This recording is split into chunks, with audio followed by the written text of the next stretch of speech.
It's my feel-good breakfast show.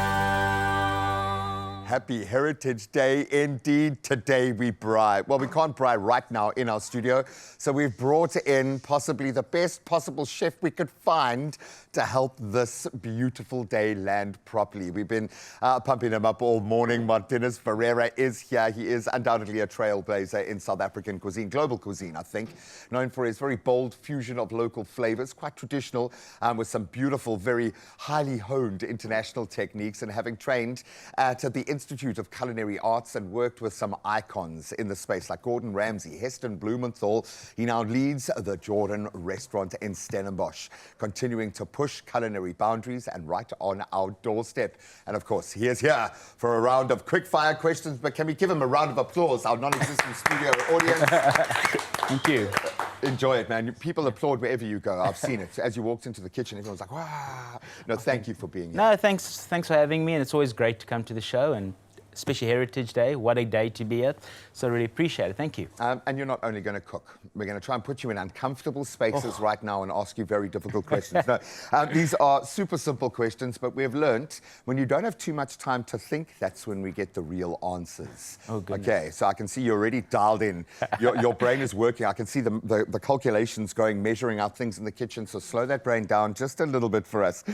So we're going to have a little bit of fun now. Okay, quick fire questions begin now. Don't think too long. What was the dish that made you fall in love with cooking? Ooh, my mom's roast chicken. I like that. Yeah. Simple. Shared DNA. I love that.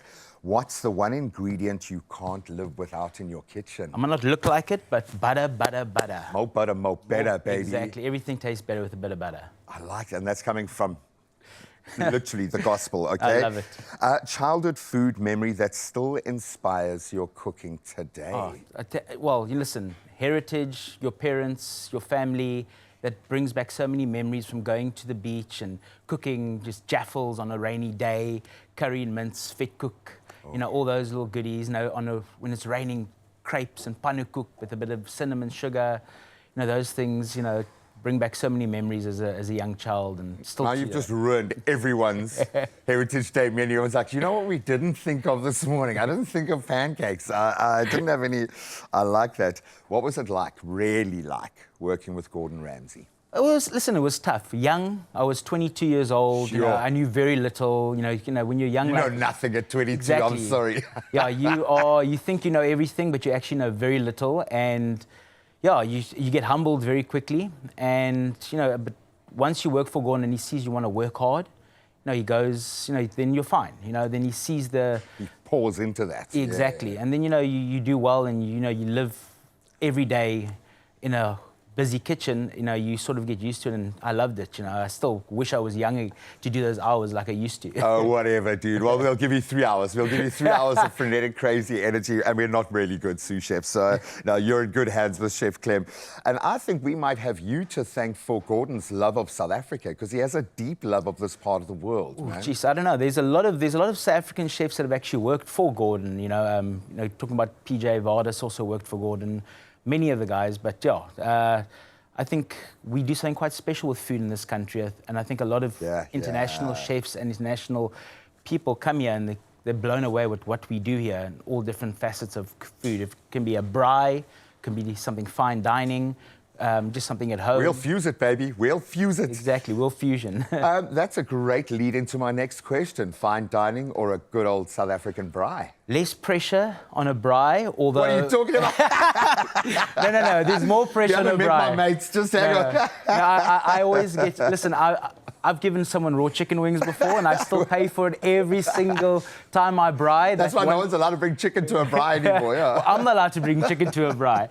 And that one person, every time we have a braai, says, Marthinus, not allowed to cook chicken. What would Gordon have said to you if you had rocked up with Well, I think he would have probably thrown in my face. Yeah, exactly. And we would have bleeped out absolutely everything. Now, I've heard he's actually a sweetheart once you're inside the circle of trust. So, Gordon, if you're watching, we love you, man. Thank you for what you pour into South African cuisine. We love you, man. the best meal you've ever had, where was that? Oh, jeez. Well, Mom, I'm sorry. It's not your meal. It's okay. No, it was in Rowan, a chef called Michel Tregois. Okay. Tregois restaurant, New Year's Day, 2016, blown away by every single course. Just the friendliness, the family was just at the table. And it was a 3-star Michelin restaurant as well. I was going to ask, because the way you're describing this is like Nonna's spot around the corner, man. What was it about that experience? Because not just the food. No, not just the food, just the generosity and the friendliness. You know, people give the French a bad rep, saying, oh, they're so rude. But you walk into their space and you're there and they just want to show you what they do and how much love they give. And I think that also showcases what I do and what I cook at my restaurant. I'm all about generosity and giving and wanting, for those 3 or 4 hours you're in my restaurant, I want you to forget about everything and just enjoy yourself and, you know, just love where you are and enjoy this food, the wine, the ambiance, the friends around the table. Buddy, I can't offer you wine because it's a little bit early in the day, but I can give you 3 hours of just what you explained right there, my friend. In fact, I've got you for 3 hours, and we're going to put you to work. Thank you so much for being here, but I think more importantly, representing what you do within this beautiful culinary space. I go all over the world tasting amazing food, and I'm constantly thinking to myself, man, I wish the South African chef had cooked this. You guys are amazing, so I'm going to let him get to work. Marthinus Ferreira is here, and it's Heritage Day, baby.